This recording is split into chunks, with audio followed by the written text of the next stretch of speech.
Welcome to another video in the series for Sublime Text 3.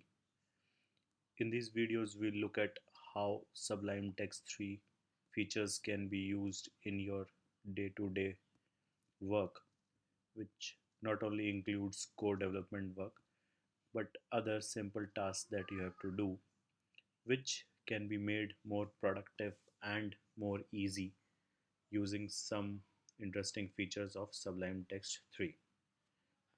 Now, here is a task that I have defined.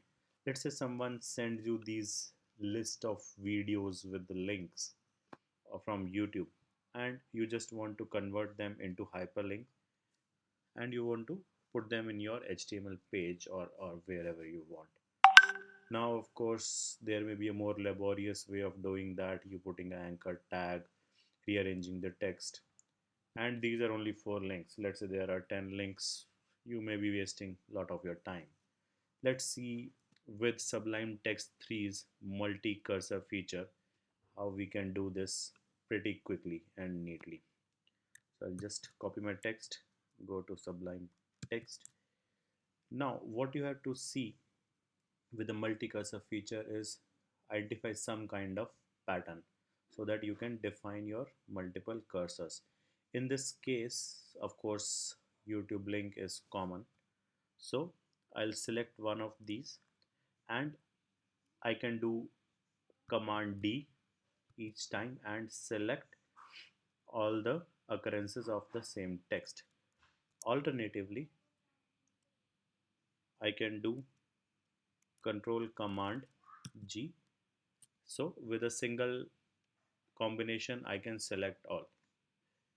Repeating it again, Command D will select same text for the only next occurrence. So for multiple occurrences, you may have to do Command D multiple times, but Control Command G will select all the same occurrences.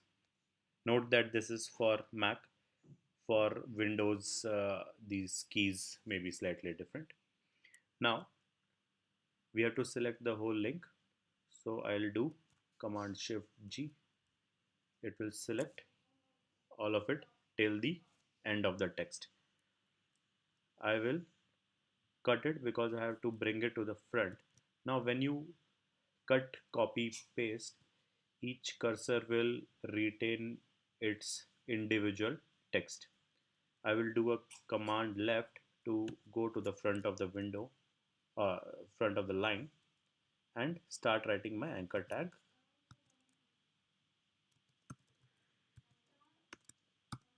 Now this is where I have to put my link. So I'll do a Control V because I have to copy the respective links.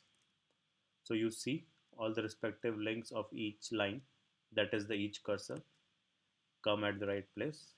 I'll close the source. I can also do a new window target. This is simple stuff for all of you guys. Now I want to make the links a bit more readable like this. So I have my multiple cursors already. Sorry for the typo. And I also want to remove the colons in the end. Now, of course, you know that you can move the cursor with your keyboard using a command or an alt. With command, you go to the end of the text. With alt, you go to the next empty space. In this case, we want to go to the end. We can't go through alt because there are different number of words in each of these text. So I'll go by a command. In the end, delete this colon and close my anchor tag. So this is how, when you will put it in a web page, this will look like the links here. So pretty neat, right? See you in the next video with some more interesting stuff.